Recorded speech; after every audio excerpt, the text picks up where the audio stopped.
Hi, welcome to a very special episode of Messier Mantra. For the first time ever, we're using modern technologies to bring you a guest from another part of the country. I believe he's in Huntsville, Alabama today. He's a really cool guy. He's got a great, interesting story that really affects me personally in a lot of ways. Conrad Thompson, what's up, man? Hey, thanks for having me, man. How are you? I'm doing good, and this is really going to be fun. I want to thank our station manager, Cody Piexoto, who's brought us together here through the wonders of Skype technology, because Conrad, you're kind of an inspiration to a lot of guys doing things with media that's outside the standard, 1970s or 1980s way, just doing their own thing.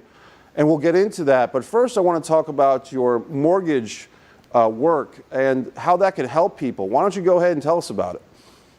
Well, yeah, I appreciate that, man. I've been doing mortgages for 17 years now, and it's my first true love and passion. And we're able to help people become homeowners and give them an opportunity to get out of an apartment and into a house, and their family a backyard for a dog, and a front yard to play catch, and a chimney for Santa Claus, and everything in between.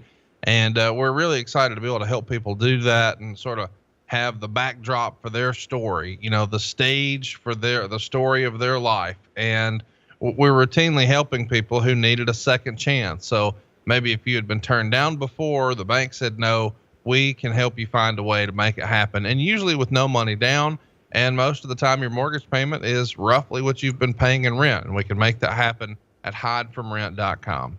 Hidefromrent.com. And it's important because a lot of times when people hear the word mortgage, it's an intimidating word. They might feel that it's above their head or they don't have enough money. And what you're saying to folks is it actually is something that they can do, and you just put the human spin on it. It's really about enriching their lives. And if they're in a situation where they're paying rent every month, that might be expensive and they don't have that ownership. It's kind of a blunt expression, but paying rent is kind of like, you're just kind of peeing your money away or pissing your money away, to be more blunt. And for you to be able to help people do that puts the human side on the mortgage industry. Yeah, that's exactly right. I mean, the reality is, I don't know any super successful, wealthy people who rent. And the way to do this is to get into a house, pay it off as quickly as possible. And then you really do have the peace of mind that you're really set. If you don't have any car payments or credit card debt or whatever, and you own your house free and clear, man, what a way to live. Being debt free is the way to make it happen, and not having to write a check every single month for those living expenses. And instead, now you've got an asset that actually appreciates, and it's worth more this year than it was last year, et cetera, et cetera. It's just, it's the way to be. And we make it fast and easy. And we do try to offer personal service, just as you've said, at hidefromrent.com. And that's great, because a lot of wrestling fans, like myself, we kind of extend our childhood a bit, because, going to wrestling conventions or live pro wrestling shows, investing money in action figures or wrestling tickets, it can kind of, to be honest, like anything else, like a Star Wars obsession, or, people that love the band Kiss, or anything that kind of has a cultish type of mentality to it, it can become overwhelming. And so sometimes, years and decades go by and you find yourself not really having settled down into a life of debt-free living. And so what you're offering really is important, especially I think for a lot of pro wrestling fans that are probably watching this special episode of Messier Mantra. Absolutely, man. I appreciate the opportunity to come on and talk with you about it a little bit today. Okay, great. So now let's segue into what people know you for. Obviously, much bigger exposure right now with Something Else to Wrestle with Bruce Pritchard, without a T, and Conrad Thompson on the WWE Network. It's really quite a fun show. It's usually about a 2-hour show, and this is kind of the video version of, I dare say, your most popular podcast among several popular podcasts, Something to Wrestle with Bruce Pritchard. And I've really been enjoying your show for about 2 years now. Why don't you tell us, but the thing is that one story leads to another, because I think your first podcast, was that with Ric Flair or Tony Schiavone, Conrad? Ric Flair. It was Woo Nation for Play.it, and then eventually we went independent with the Ric Flair show, and then Something to Wrestle with Bruce Pritchard, and then What Happened When with Tony Schiavone, and then 83 Weeks with Eric Bischoff, and now Something Else to Wrestle with Bruce Pritchard on the WWE Network. And a lot of people were kind of wondering how you got started with this. And I remember hearing a story that you told that you basically just sent an email to Tony Schiavone, and it was kind of like a one email close. Can you tell us about that a little bit? Yeah, we had already done a show together for Ric Flair's Woo Nation, and so I had Tony's number, and I saw Tony steal the show at the NWA Legends Fan Fest in Charlotte. So I sent him a text message and asked if I could have his email. I had an interesting idea I wanted to shoot to him.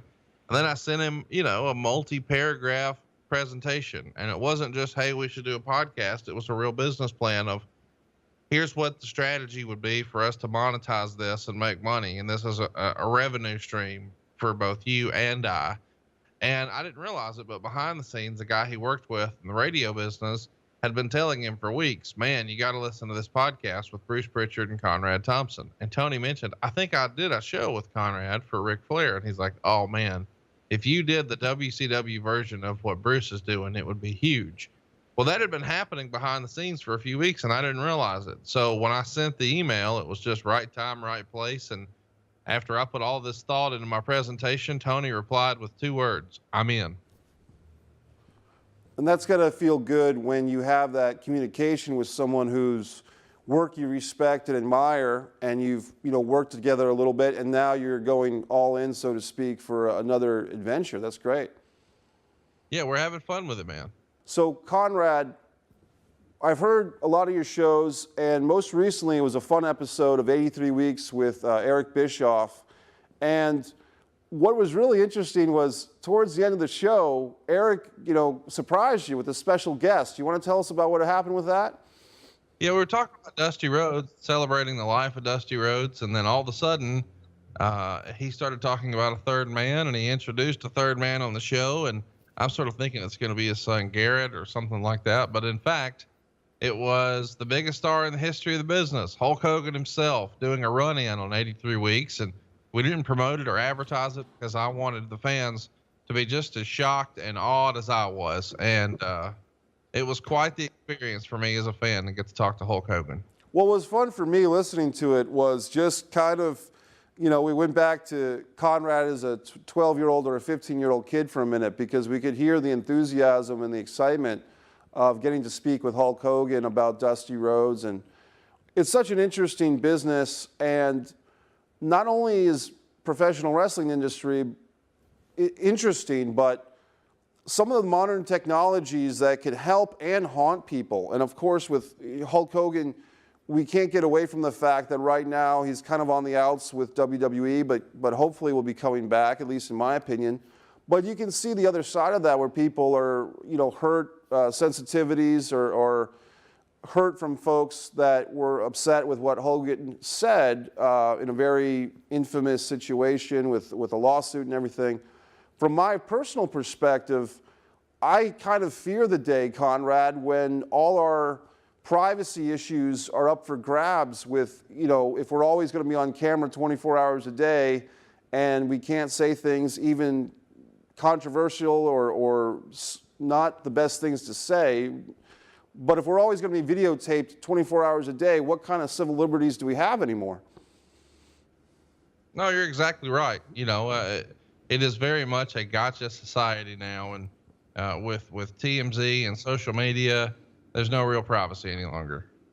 And it's really interesting because the same type of things that we do love about social media, the ability to connect with people, the ability to have live time interactions, that same type of thing can snake bite you. And with Hulk's case, unfortunately for him, that's what happened and all that. But putting all that aside, I was really happy to hear Hogan talk about Dusty Rhodes, talk about the influence of the American Dream, Dusty Rhodes, on Hulk's career, because sometimes wrestling fans don't think of that as being a real case, but it was. They were working at their peaks for opposite companies, Jim Crockett Promotions and Vince McMahon's WWF at the time. So it was really cool to hear that on 83 Weeks. Thanks, man. I appreciate you checking it out. It comes out every Monday. 83weeks.com is your place to check it out, and hit the subscribe button. Leave us a review if you dig what Eric and I are putting together. One thing I like about your personal approach to your interviews, Conrad, is that you are really the advocate for the wrestling fan. You know, a lot of people like myself or other wrestling fans who maybe have had some interaction to various degrees with wrestlers, but we don't know necessarily how to get in touch with these guys. So when you're talking to Bruce Pritchard, who did the Brother Love character and also worked behind the scenes for the better part of, more than 20 years with WWE, and you're able to kind of press him on issues and really push for those hardcore answers, so to speak. For instance, the WWE ECW episode of both Something to Wrestle, the podcast, and the videocast version on the network, I thought that was really interesting because I could see your frustration that Bruce Pritchard didn't really have as much of an appreciation for the original ECW than, say, a Mike Messier or Conrad Thompson did, and you weren't shy about kind of pressing him on some issues. Yeah, I think that's what makes it fun. Every now and again, I have to put on my interrogator hat, and we do a little cross-examination. And I think that adds another element to the show, and I enjoy it, and seemingly the audience does. Maybe Bruce not so much. It's interesting that something like WWE ECW, believe it or not, I actually did kind of like the first year of it. For those that don't know, the World Wrestling Entertainment in about the 2005, 2006 era decided to bring together a third brand, so to speak. And what they used was ECW, which was this Philadelphia-based promotion that the WWE had the video rights to. And long story short, they kind of dropped the ball with it, although you can see shades of ECW even with NXT these days. If you really look hard enough, there is some lineage there or some shades of it. Yeah, it was a fun topic because we had talked about it before on the show already, but the idea that we got to do it on video, I think added another layer because people really got to see how dismissive Bruce was of it and how passionate I was about it. And I think it made for a fun show.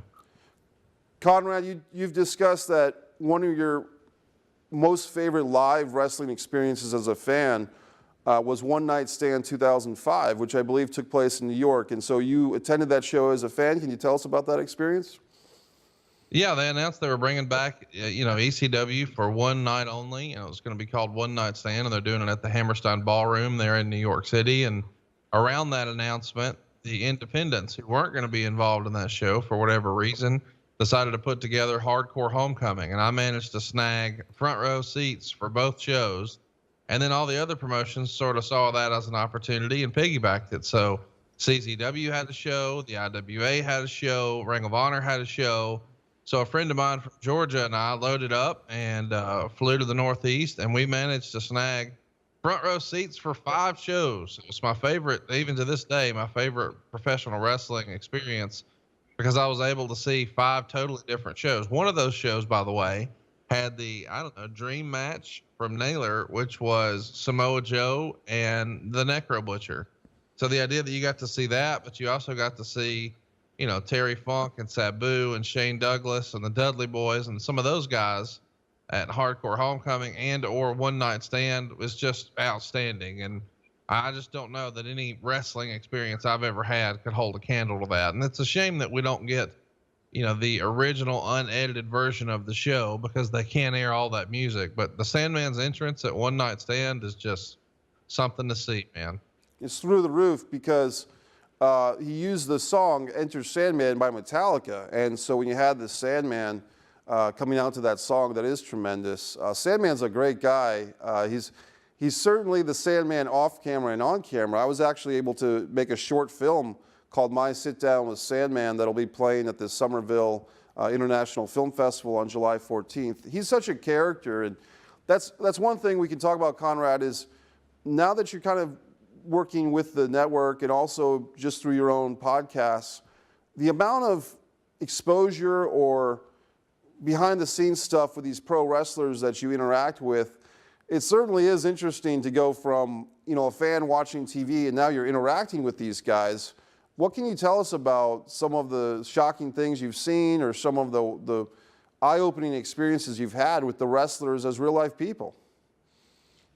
Well, just the idea that, you sort of envision these guys are one way and you assume that they just walk around that way all the time. Obviously, that's not the case. I mean, these guys have families and this is the way they provide for those families, just like you and I do through our regular traditional jobs. And, just seeing them interact sometimes with their family, you see a different side of maybe the character that we've seen on TV. And that's always yeah, an interesting dynamic because you do get a better feel for who someone really is, not necessarily the character they played on TV.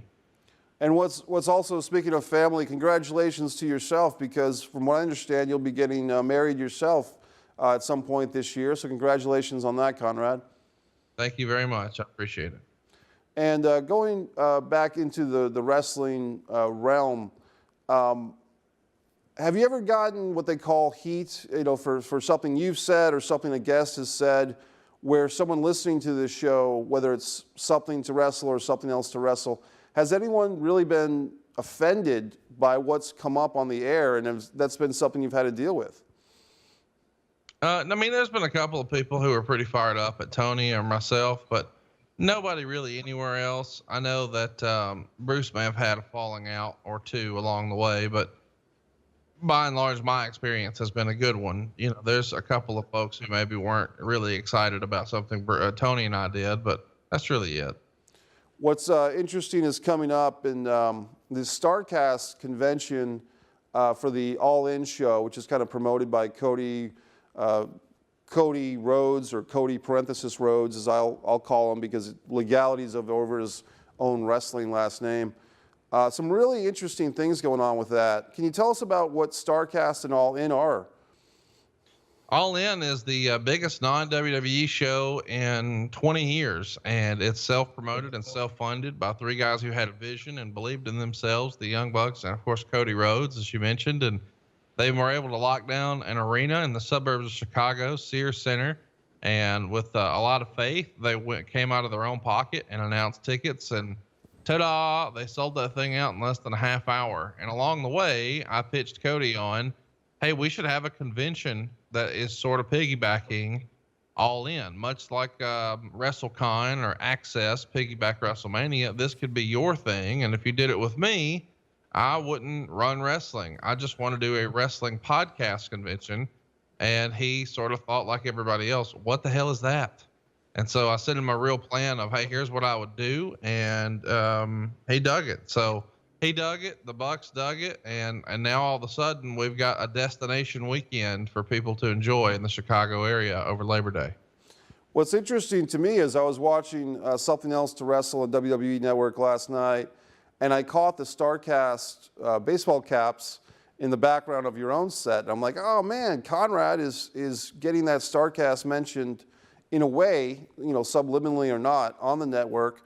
And a friend of mine, a guy named JG, who I did a podcast last night with, Generating Heat, his big prediction was that the All In wrestling show, independent show, will be streamed on the network, the WWE network. JG made a real strong case for it that, Vince McMahon would love to have some of these guys featured on the network, because then you're crossovering the non-WWE fans into the WWE, and also the WWE fans who may not be aware of what's going on in the independent scene. Suddenly they would be aware of it because it would be right there on the network, which seems to be a win-win for everybody. I don't know if you have any inside information or not, or if you can talk about it or not, but that was just something that we were discussing last night. That's a fun fantasy booking, but that's what it is. Well, that's what we're here for, right? And one thing I like to, speaking of fun fantasy booking, Conrad, I had to give you a lot of respect that I was listening to your episode about Slamboree 93, that Legends reunion show you did with Tony Schiavone. And you had speculated that wouldn't it have been interesting if, instead of bringing out Paul Roma for the fourth member of the Four Horsemen way back in 1993, that Ric Flair brought out Dustin Rhodes. And Tony gave you an immediate compliment, and I thought, hey, that would have been a cool idea, because Dustin Rhodes, the history with Dusty Rhodes and the Four Horsemen, and it was interesting to see how your mind kind of came up with that. when you're doing these podcasts with your guests, Conrad, do you find your brain kind of going into booker mode or promoter mode a little bit? No, that was really just a one-off, but I do think that, there would have been a fun way to introduce a new storyline there. But I mean, I really do understand why it didn't happen, but it would have been fun. I mean, it feels like there's a natural storyline that you could build off of there. But I mean, again, I get in that climate why they said, I don't know. It was a thing where Paul Roma at the time especially, had a great physique. He was a great talent, maybe more so thought of as a tag team guy. But in a sense, I mean, I remember if you watch those tapes, Arn Anderson and Paul Roma were kind of more over than people give them credit for, I guess. But we're going really deep into the obscurity world of pro wrestling here, which is always fun. And that's the thing with some of your podcasts, Conrad. You might have a show which is labeled, the Dusty Rhodes tribute show, but within that 2 or 3 hour conversation, you and whether it's Eric Bischoff or Tony Schiavone or Ric Flair or Bruce Pritchard, you're going to be able to cover topics from that same time period that may not be labeled in the title of the show because there's so much to talk about. Yeah, I mean, that's the idea, man. We want to overwhelm you with content, and every now and again we'll take a hard left and just sort of pivot. And I think we get some of our best stories that way. One thing I would say for people that might be watching this, the reason I would say to check out everything that Conrad Thompson is doing, especially if you're a wrestling fan in the 80s and 90s, and maybe don't even watch, what they call the current product. Your shows, your podcasts are really fun for fans from that generation, especially who remember Brother Love or they remember the Great American Bash and things like that. It's a great way to kind of relive those memories and those moments. Thanks, man. I appreciate that. What happened when is now on Wednesdays at WHWMonday.com. You can still get it on Monday if you support us on Patreon. You'll get the show 2 days early, ad-free, and we've got lots of fun bonus content on there. Well, just this past week, we taped 2 bonus episodes, one about NXT War Games, which is something Tony had never seen. He had never seen the WWE's version of War Games or NXT for that matter. And he never saw King of the Ring 2001. And most people remember that for the incredible car crash of a match, the Chicago street fight with Shane McMahon and, of course, Kurt Angle. And they go through the glass panels. And, I mean, Tony was just blown away with that show. So we're having a lot of fun with his show. And I feel like it's probably the sleeper of the 3 for sure. And Kurt Angle doing that, kind of, I don't know if that was a belly to back suplex or a overhead suplex, trying to put Shane through the glass door, and it doesn't even break, and Shane takes a pretty dramatic drop on his head. We've both seen some of these wrestlers, a Shane McMahon, but more so like a Mick Foley and Kevin Owens, guys that just take such physical abuse. Being close to some of these wrestlers, Conrad, as you are, have you noticed that some of these guys are kind of the walking injured, like they're walking around through life, but they do carry the scars of battle with them? No, you're exactly right. Usually, most of the time it's a back injury or it's a shoulder injury or a knee injury. Those are the 3 that I see most commonly. Bruce has got horrible knees and still struggles to get around every now and again. Rick has a very bad shoulder, and of course Tony is he's probably in need of some additional neck surgeries. He's had a neck surgery many years ago, but he's almost sort of immobile now. Whenever Tony needs to turn his head, he has to turn his whole upper body in order to do so. I'm sorry to hear that because Tony Schiavone, I mean, he's a great storyteller, and even the work that he did with Jim Ross, going back to say the 1988 Great American Bash or that Jim Crockett, the end of the Crockett era, Tony Schiavone really was. I mean, what these guys were the soundtrack of our lives or the tapestry of our lives as wrestling fans, and so for me, I was good friends with Ox Baker, and Ox. I remember when he had hip surgery, he was 1,000 times better after he had the hip surgery, or even a Kevin Nash in more recent times with his knees. I mean, it's tough as a fan sometimes to think that these guys are going through these painful procedures in a profession that really is, you know, in a lot of ways, still a violent profession for the enjoyment of us fans. Yeah, it's weird. You know, these guys get addicted to the roar of the crowd and the fandom, and maybe they hang on a little longer than they should. And as a result, they put themselves through the paces a lot more than you might imagine. And unfortunately, they've just got to live with that forever and ever. One big thing that we should mention is that this past week, as we're taping this in June, late June of 2018, Conrad, the wrestling world mourned the death of Big Van Vader, the baby bull Leon White. I was a huge fan. Were you a big fan of Vader, Conrad? Oh, a huge fan, man. You know, I was a big fan before I sort of got out of wrestling, but when I got back into wrestling, he had jumped over to the WWF, and I just had a lot of hope for him and his series with Shawn Michaels, or what I hoped would be a series with Shawn Michaels. I still think their match at SummerSlam 96 is, you know, a really great match, and it could have been something obviously much bigger with Survivor Series and Royal Rumble sort of rounding out the trilogy. At least that was the original plan we've all heard about. But going back to WCW, I think he's probably the best big man in the history of the business. His stuff he did with Cactus Jack made Cactus. His stuff he did with Sting really made Sting a credible champion and got him over in a way maybe he hadn't before. And I think, you know, he is partially responsible for the resurgence of Ric Flair. You know, Rick was obviously doing well in '93, but for him to step in as a backup plan for Sid at Starrcade and then have maybe the best storytelling in a match ever. I mean, just what a great job they did telling that story that, you know, Rick was putting his life on the line, stepping in here, and he was really rolling the dice to be in there with Vader. It was something to see, man. And they had that whole Mean Gene Okerlund in the limousine with Ric Flair going, I believe it was to Charlotte. I don't think it was to Greensboro, but going to Charlotte to wrestle in the Charlotte Arena, I believe. Flair versus Vader at Starrcade 93, and Rick getting a busted tooth and having to fight, you know, with a bloodied mouth. And Vader, you know, as a fan, although we know, you know, kind of the deal with pro wrestling, when you see a guy like Vader who wrestled, you know, you could say stiff or snug, it was very believable that this was a guy you did not want to mess with. Right. I would agree. What is your earliest pro wrestling memory, Conrad? I know that Hulk Hogan was your early favorite, and then you became a big Ric Flair fan and Stone Cold Steve Austin, The Rock. But do you remember the first time that you were a little kid and you clicked on the TV and there was wrestling? Do you have that memory? WrestleMania 4 double tape VHS set, the summer of 1988.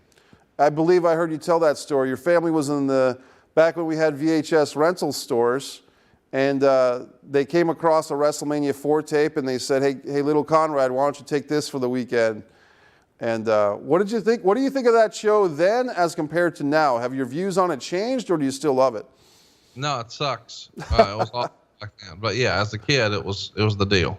It was for those that don't know, it was an elaborate 16-man or 14-man tournament, and they had the Andre Hogan they got a second round bye and a big Shabazz finish and Macho Man getting the belt. The highlight of that show was probably just the Macho Man's performance, wrestling 4 times in the course of a day, always having a different costume with the lovely Elizabeth in different outfits for each match. So that's a pretty strong memory, but like you said, looking back at it now, you know, that 20-man battle royal and some of those, you know, Magnificent Morocco versus Ted DiBiase matches maybe don't live up to, say, Kenny Omega versus Okada, you know, at some show in Japan. You know what I mean?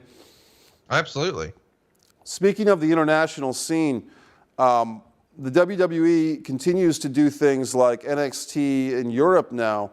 What do you think of WWE kind of reaching out their tentacles to the more international audience?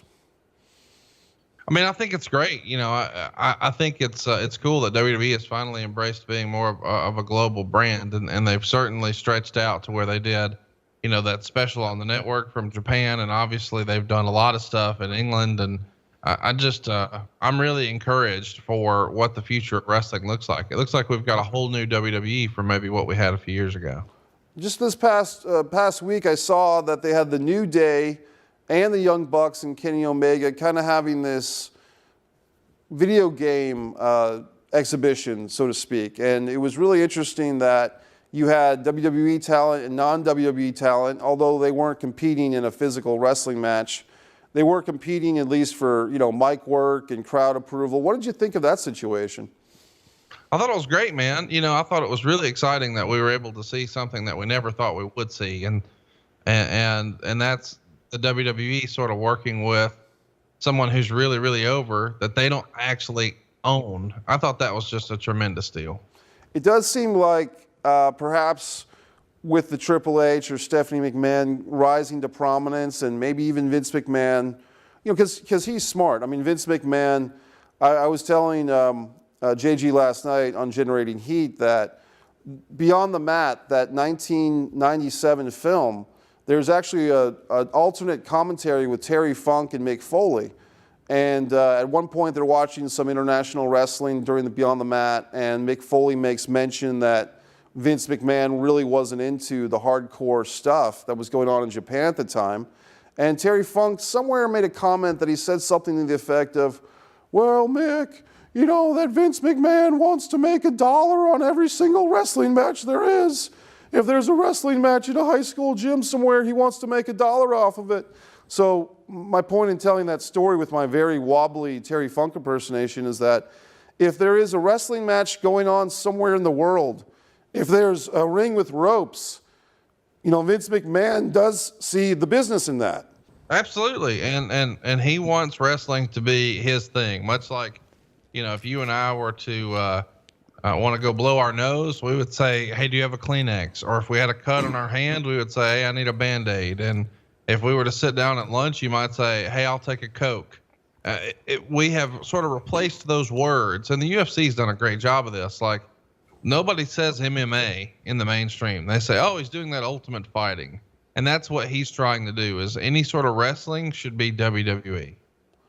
That's a good point. And I know that when you guys, meaning you and Bruce, went to the network, and that wasn't that long ago. That was just 3 or 4 months ago. But I remember, Conrad, that there was some concern from hardcore something to wrestle fans like myself that going to the network for something else to wrestle, would Bruce and Conrad be compromised a little bit? Would the content of their show be compromised? And I've been watching, and I don't think it really has, because what you guys are doing on the network, you kind of have to negotiate those waters, because sometimes there are legal issues. Sometimes the WWE might have a case that was in the past, but they don't want to poke the bear, so to speak, with some type of topic that might get them into hot water. And you guys have to be respectful of that. At the same time, you have a loyal fan base like myself and others that do expect, things to fly, so to speak, as far as what you can talk about. And so it is an interesting path that you're on with something else to wrestle. A good friend of mine, Tommy DiNucci, prefers something else to wrestle because he likes seeing you guys in the studio. He likes seeing the clips brought into it. I might prefer the original podcast version just because the visuals I already have in my memory bank. You know what I mean? Like I know all the matches you guys are talking about. So is there anything you want to say about, working with the network, or how it's been kind of a new thing for you, or informational? Anything you want to say about that? No, listen, I dig the show. I think one of the fun things about the show is we're able to show things that really have never been shown before. You go back and you look at, say, our $1 Million Man episode, and you've got behind the scenes footage of them inside the jewelry store that nobody would have ever had a real reason to see. And the same thing with the Piper episode, getting to see him at the building at WrestleMania 19 or whatever it was. The idea that we had some of these behind the scene nuggets that we never really thought they'd have a reason to show. And they did the same thing with AJ Styles, unaired promos from 2001 when he had tryout matches, and Kenny Omega in developmental, and lots of little nuggets like that, Easter eggs, if you will, that really they don't have another reason to show. And I think that's part of the charm of the show. It was cool to see in that $1 Million Man episode how the jeweler is making that belt, and he was actually thinking, the jeweler making the $1 Million Man belt, he was thinking it was going to be like an Elvis type of belt with a prominent belt buckle, but you guys were like, no, or Bruce Pritchard's like, no, this piece that you think is a centerpiece, that's got to go on the back because we want a championship belt for wrestling. And so that type of thing, you're right, is best illustrated with video. Yeah, and we're hoping, that we get another chance to do it, for season 2. We had fun with season 1, and we're winding it down in a couple of weeks, and hopefully we'll get to keep the band together and do another round.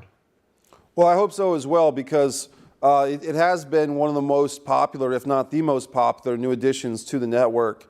And the WWE Network is an interesting thing because you have kind of things coming and going. Legends with JBL was popular for a while. The Stone Cold Steve Austin interview show was popular, and that seemed to end after he said some things to Dean Ambrose. And so all these nuances that go on with the network. But I mean, in this day and age, Conrad, it really is about content, content, content. It really is. And that's the way WWE is sort of handling their business, is they're just trying to create as much content as possible. And it's pretty cool to see because they're able to look to sort of non-conventional concepts like something to wrestle. The idea that we were able to say, Wade Keller and Dave Meltzer and all that sort of stuff, that would have never happened a few years ago. It's interesting to mention Dave Meltzer because even Tony Schiavone had to give him some credit that although some of the content of Dave Meltzer's stuff or the fact that he has to grade matches with stars and everything, although some wrestling people might take issue with that, the fact that you have these stacks and stacks or this website with all the back issues of Dave Meltzer's Wrestling Observer, how else would we know all this stuff? How else would we have these ways to trigger our memories if not for a guy like Dave Meltzer?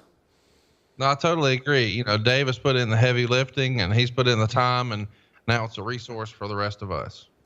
I would love to ask you about this, is that with kind of being in a position you're at now, Conrad, that in a relatively short time, 3 or 4 or 5 years, you've gone from, a fan who collected a lot of nostalgia, but now you're a wrestling personality. And what I really enjoy is that you kind of created a niche, or maybe not created it, but you really made the Conrad Thompson style of interview, which is you're getting the most information you can out of these personalities, the Tony Schiavones, the Eric Bischoffs, the Bruce Pritchards, but sometimes their memories lag a little bit. And as you said yourself, it's not always a way of kind of getting one over on the fans or having selective memory, but sometimes they legitimately just don't remember stuff, which when you're that person on the public stage, how are you supposed to remember every little nuance and detail of what you've done? But of course, us wrestling fans do want to have those gotchas on these guys. That's interesting to me. It is, but realistically, if I was to ask you, hey, what did you do 17 years ago on this date? I mean, that's really, really hard to sort of recall. And some of those guys are better at sort of freestyling. Well, here's what I think I was doing. And other guys just like, I don't remember. And it's the idea that you can sort of push and I don't remember into a little detail here or there and sort of jog their memory that is really what we're looking for. It's interesting that, as wrestling fans, we're all sort of trying to chase that little extra thing we don't know. We might think we know it all, but we always want that extra nugget of information. And, I do another wrestling podcast, which is hashtag What Have They Done to Our Sport? And, my co-host Cole Scharf we're both kind of interested in a guy that's helped us out, meaning Cole, Vince Russo, who you've actually spoken well about yourself, but someone like Eric Bischoff may not feel so fondly about Vince Russo, and those guys are the ones that actually had to work together. When you do certain theme episodes on a particular wrestler or wrestling personality, whether it's a Vince Russo or anybody else, do you ever feel that it would be a good follow-up show to have a Vince Russo come on and speak with you and Eric, or try to bridge that gap, or is that just something that's not really in the works? Not in the works. We don't do guests on our shows. The whole Hulk Hogan thing was a one-off. It was an accident. It wasn't supposed to happen, but we're not planning to do a 3-man show or even an episode anytime soon. Now, but when you do live events, you've been known to have surprise live events. I remember that there was I believe the Barclays Center, you guys did something a couple of months ago, right after an NBA basketball game. Is that correct? Yeah, that's right. We've done one for hockey and we've done one for basketball. We did a show right after an NHL game in Florida for the Panthers, and then right after a Nets game in Brooklyn for the Nets. So, yeah, we were excited to do those, and hopefully we have opportunities like that in the next year as well. I think you're coming back to the Boston area in October, I believe, correct? That's right. We'll be there on the 21st. What can people expect, Conrad, when they come to a live, show with Conrad Thompson, whether it's with Eric Bischoff or Bruce Pritchard or even Tony Schiavone?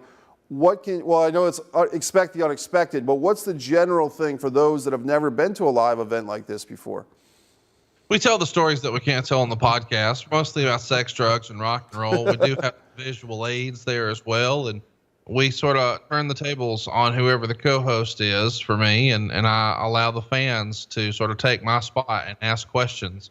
And at the end, we usually have some sort of a special guest run in. We don't usually advertise those names, but we'll have a third person join us, and we'll sort of beat them up a little bit and allow them the opportunity to tell some stories, and then the fans get a chance to ask them some questions as well. It's a super fast 2 hours. Time really flies when we're doing those.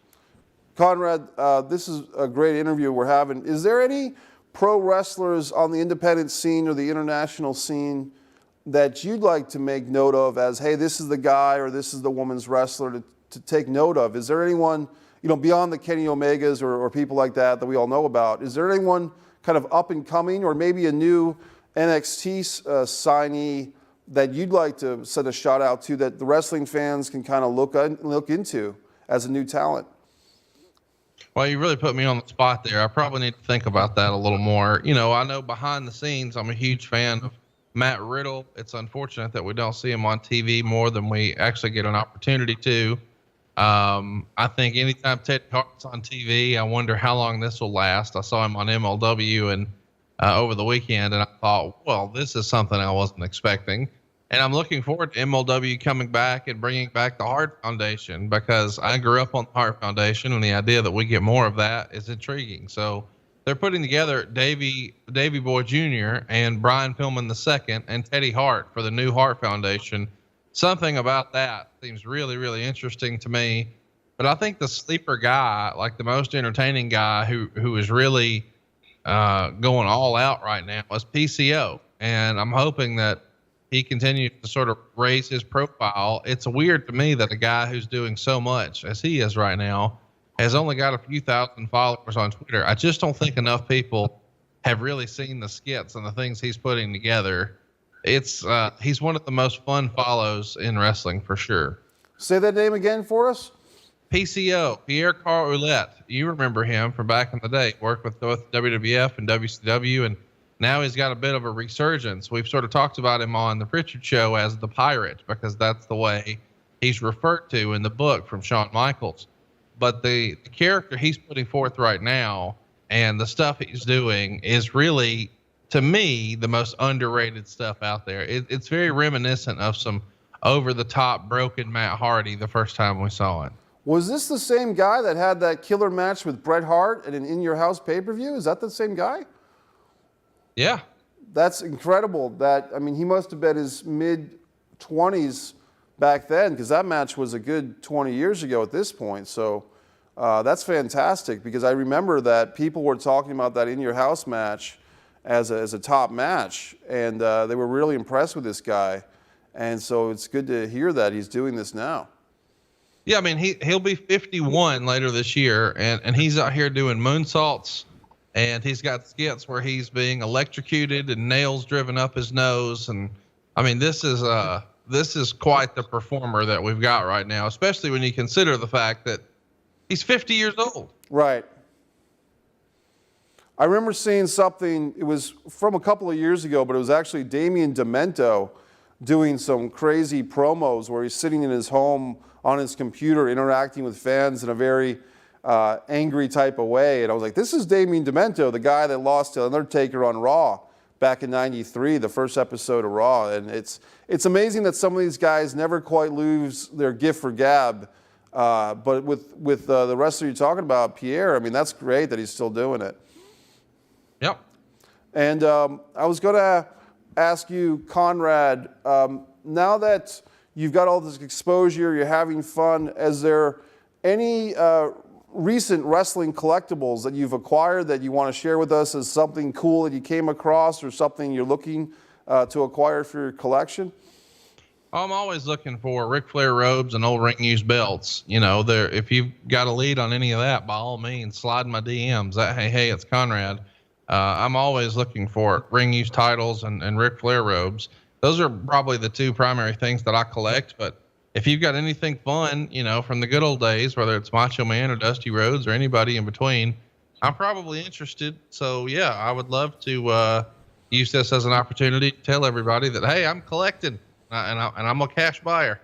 I've got a Taz versus Sabu photograph that I took at Barely Legal. I'll just send you a copy as a special thanks for being on the Messier Mantra, because I happened to be there for that match as a young guy, Barely Legal. And what a great show that was. And just to know that there was only about 1,100 people in the room for that thing, because it was at the ECW arena, the bingo hall, so to speak, in Philly. And what a night that was for me. Yeah, it's what I did for my senior trip, man. The idea that I got to go to the ECW arena was just something that I'll never forget. There's a lot of times when we see something big, and we're like, man, I really wish I could have been there to see that. And I was able to be there for an ECW show in early 1999. It's just maybe one of my favorite wrestling memories ever. What was the main event on that? Was it like a Jerry Lynn, Just Incredible match, or do you recall? Yeah, I do. It was CyberSlam 99. It was in April of 99, and it was a cage match where you had the Dudleys taking on Tommy Dreamer and New Jack. And I mean, it was one of those blood everywhere type of deals. And, that's exactly what I wanted, man. When they played Natural Born Killers, it was the coolest thing ever. One thing that I didn't get to talk about too much was, on the Messier Mantra, I've had pro wrestling manager DJ Haven and also kind of his alter ego, film producer David Gear on this show. And I'd be remiss to ask you, is there any pro wrestling movies that you've enjoyed, like movies with a wrestling theme or a wrestler in a movie as an actor? Is there any movies that you'd like to mention that you enjoy, Conrad? No Holds Barred is the greatest wrestling movie of all time, and it's not debatable.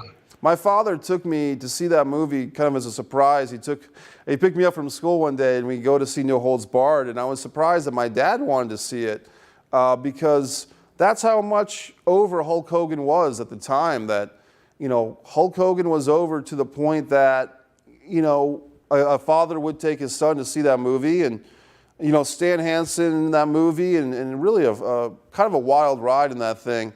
I wasn't a biggest fan of the Zeus as a wrestling persona coming out of that thing, but it was still a good movie.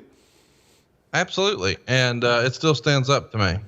Is there a favorite pay-per-view that you have in your wrestling memories? Maybe not just a one-night stand, but something, let's say, that you watched from the television side of things, growing up or even in more adult years, Conrad? Is there a what now? Favorite pay-per-view show, like a favorite 3-hour, either WWE or WCW or ECW pay-per-view that maybe you didn't watch in person, like the one-night stand, but just watching from the side of the TV set. You know what I mean? I wore out WrestleMania 5 and WrestleMania 6, and then later Royal Rumble 92, and eventually Royal Rumble 97. Those are probably the 4 shows that jump out to me the most.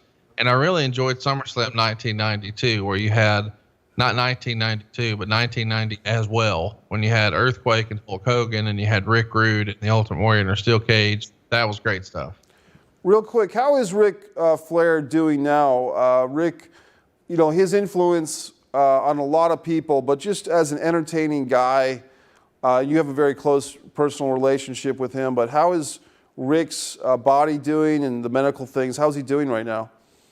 He's great, man. We've had a lot of good luck with him in recent months, and he's great. He couldn't be better. Well, I'm glad to hear that, because a couple years ago, people were worried about him. He had some medical stuff, and I actually felt that Rick was going to be okay, because this is a guy who lived through a plane crash and all these different things. So I'm glad to hear that.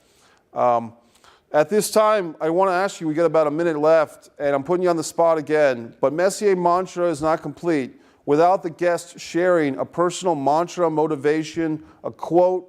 Is there a mantra from Conrad Thompson on this special episode of Messier Mantra? Well, I'll tell you, when I was a young guy, I asked a very successful man, hey, what can I do to wind up where you are? And he thought for a minute and he said, before you make any major decision, ask yourself two things. Number one, what's the worst thing that could happen if I did it? And number two, if that happened, could I live with it? And then act accordingly. And I've been able to do that through my entire career and just adult life. It has really helped me sort of make the right decisions. So I guess that's probably it. Ask yourself, whenever you're on the fence about something, should I or shouldn't I? Well, A, what's the worst thing that could happen? And B, if it does, can I live with it? Then you mitigate the risk and you really put in perspective whether or not this is a big deal and something you should be stressing out about to begin with. So that's probably it. It served me well in business and in my personal life, so I would recommend it. Conrad Thompson, this has been a pleasure. Thanks again to our station manager, Cody Piexto, for putting together the technologies of Skype. Conrad Thompson, hey, it's Conrad. Thank you for your work with the pro wrestling world, and best to you in your life and marriage this coming year. Congratulations. Thanks, man. I appreciate the opportunity to come on and talk a little wrestling with you. Thank you. Thanks for watching this episode of Messier Mantra.